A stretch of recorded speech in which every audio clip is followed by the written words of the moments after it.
My name is Charles Anderson, a 32-year-old financial advisor at Morgan Stanley. Numbers have always been my thing, and I've made it my mission to help people secure their financial futures. But right now, I'm more concerned about my own family's financial situation, particularly my grandmother's. You work too hard, sweetie. Come sit with me for a while. Eleanor, my 78-year-old grandmother, pats the space next to her on her worn floral couch. I visit her 3 times a week after work, making sure she's taking her medications and eating properly. Those new golf clubs look expensive, Dad, I comment during our weekly Sunday dinner, watching Robert, my father, show off his latest purchase. Oh, your father deserves to treat himself. We got a great deal on our Cayman Islands trip, too. Diana, my mother, chimes in, adjusting her new designer watch. Another vacation? That's your 3rd this year. I can't help but notice. The market's been good to us, Robert smirks, but something doesn't add up. My parents were never this wealthy before. Grandma, I need help with my car payment again. My sister Sarah whines during dinner. Just a small loan, please? Of course, darling. Let me get my checkbook. Eleanor starts to stand, but I intervene. Sarah, this is the 3rd time this month. Grandma's not your personal ATM. Mind your own business, Charles. Not everyone makes your fancy salary. At work the next day, my colleague Maria stops by my desk. Hey, those documents you asked me to review? Something seems off. What do you mean? These signatures, they don't match across all pages. And the dates? Some of these transactions occurred when your grandmother was in the hospital last month. I feel my stomach drop. Are you sure? I've been doing this for 10 years. Trust me, something's not right here. Later that week at another family dinner, I notice Eleanor looking more confused than usual. Did you take your medication, Grandma? Your mother gave it to me earlier, Eleanor mumbles, her words slightly slurred. I adjusted her schedule a bit, Diana says quickly. The doctor said it was fine. Really? Which doctor? I press. Oh, you know, Dr. Johnson, she waves dismissively. Grandma's been seeing Dr. Martinez for the past 5 years. The room falls silent. Robert clears his throat. Son, why don't you focus on your own life? Your grandmother's care is handled. Like Sarah's car payments are handled? I snap back. What's that supposed to mean? Sarah glares. It means I'm watching, all of you. I stand up, helping Eleanor to her feet. Come on, Grandma, I'll drive you home. In my car, Eleanor turns to me. Something's not right, Charles. I'm so tired lately, and I can't seem to remember where my money goes. I grip the steering wheel tighter. Don't worry, Grandma. I'm going to figure this out. I promise. While helping Eleanor organize her papers, I stumble upon a stack of unopened envelopes. Red notices, collection warnings. My hands shake as I open them.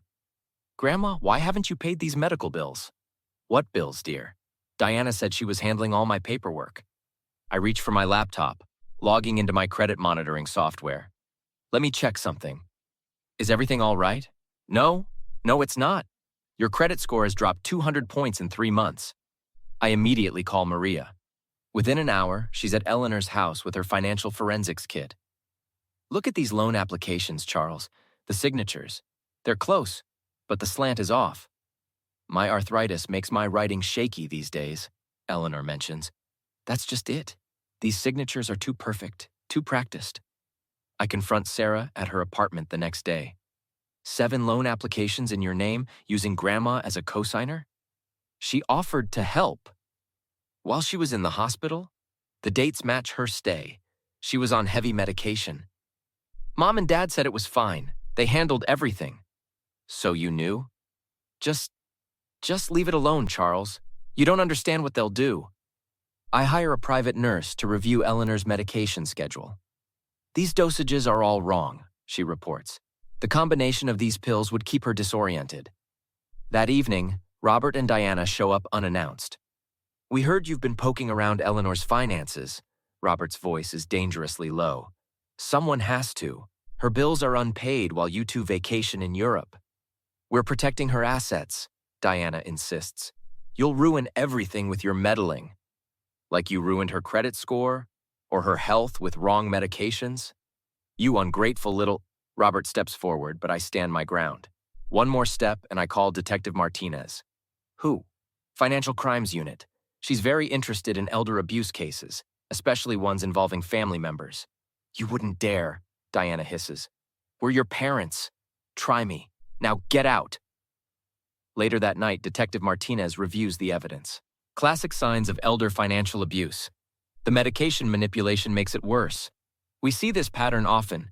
Keep them confused while draining their accounts. What can we do? First, we freeze all accounts. Then we build a case. But Charles, this gets ugly. Family cases always do. They stopped being family when they targeted my grandmother. My phone buzzes. Sarah. They're planning to move money offshore, tonight. Mom let it slip. They know you're onto them. Why are you telling me this? Because I can't sleep anymore. And Grandma deserves better. Detective Martinez makes some calls. We've flagged their passports. They won't get far. I hold Eleanor's hand as she signs the complaint forms. Her grip is stronger now, her eyes clearer since we adjusted her medications. You're doing the right thing, sweetheart, she says. I should have seen it sooner. The forensic accountant's report lands on Detective Parker's desk like a bomb. 12 credit cards, 8 personal loans, and a second mortgage I never signed for. Eleanor whispers, gripping my hand. There's more, Maria points to her laptop screen. Your pension checks were being automatically redirected to an account in the Caymans. How much? I managed to ask. Close to $800,000 over 3 years. Sarah bursts into the room, mascara streaking her face. I have to tell you something. All of it. They did this before. What do you mean? With Grandpa Tom, Dad's father. Before he died, they took everything. I kept quiet because they paid off my student loans, my car. You knew? All this time? They said they'd take care of me if I stayed quiet. I'm so sorry, Charles. Detective Parker introduces us to Prosecutor James Cooper, who specializes in elder abuse cases. We found similar patterns with your grandfather's accounts, Cooper explains. The medication manipulation, the forged documents, they're pros at this. My own children. Eleanor's voice breaks. A nurse interrupts with Eleanor's latest health report. Her cognitive function has improved significantly since the medication adjustment. The confusion, the memory issues, it was all induced. My phone rings. It's the bank's fraud department. Mr. Anderson, your parents just tried to withdraw $250,000 from a hidden account. They're running. Detective Parker grabs her keys. We've got units heading to their house. Maria works furiously at her computer. I'm locking down everything. They won't get another dime. We race to my parents' house, but they're already gone. Their neighbor waves us down. They left an hour ago. Suitcases, boxes. Said they were taking a last-minute vacation. More like a permanent one, Cooper mutters, dialing his phone. This is Prosecutor Cooper. I need an emergency travel hold. Sarah calls, panicking. They just texted me. They want me to wire them money in Mexico. Forward that message to Parker. Now we have proof of intent to flee. Detective Parker coordinates with Border Patrol while Maria and I secure Eleanor's remaining assets. Look at these documents, Maria points to her screen. They've been siphoning money from other elderly clients at their church. How many victims? At least 5 we can prove, all with the same MO. Medication manipulation, forged documents, stolen pension checks. Cooper reviews the mounting evidence. This isn't just elder abuse anymore. We're looking at organized financial crime across state lines. They're looking at serious time. Eleanor, now clear-headed and fierce, signs the final complaints. I want them to pay for every single thing they did. To me, to Tom, to everyone. Border Patrol just picked them up, Parker announces, trying to cross at Tijuana with fake passports. They really thought they'd get away with it, Maria shakes her head. They almost did, I reply, watching Eleanor stand taller, stronger than she has in years. Almost. A week before the trial, Robert and Diana's lawyer reaches out. We're prepared to return 70% of the funds if you drop the charges. Not happening, I stand firm in Cooper's office. Every cent plus jail time. The courthouse fills with familiar faces. Church members, neighbors, all victims of my parents' schemes. They took my life savings, Mrs. Peterson trembles at the witness stand. Said they were investing it in a special church fund. Sarah slumps in her office chair as her boss reviews the morning paper. Your family's fraud scheme is front-page news. We can't keep you on staff with this publicity. But I wasn't charged. Guilty by association. Clean out your desk. In court, Cooper presents the evidence. A decade of systematic elder abuse. First, Robert's father, then church members, finally, their own mother. You don't understand, Diana pleads from the stand. We were helping manage their money. By drugging them, by forging signatures, Cooper pushes back. Robert tries another angle. Charles, son, we're still your parents. No, parents protect their family. You preyed on yours. The judge's gavel comes down hard. Robert and Diana Anderson, for multiple counts of elder abuse, financial fraud, and criminal conspiracy, I sentence you each to 15 years in federal prison. At the new care facility, Eleanor flourishes. My garden won first prize, Charles, and my bridge club meets twice a week. You deserve this, Grandma. All of it. Maria and I launch the Elder Protection Alliance. At our first seminar, the room overflows. Financial abuse can come from anywhere, I tell the crowd.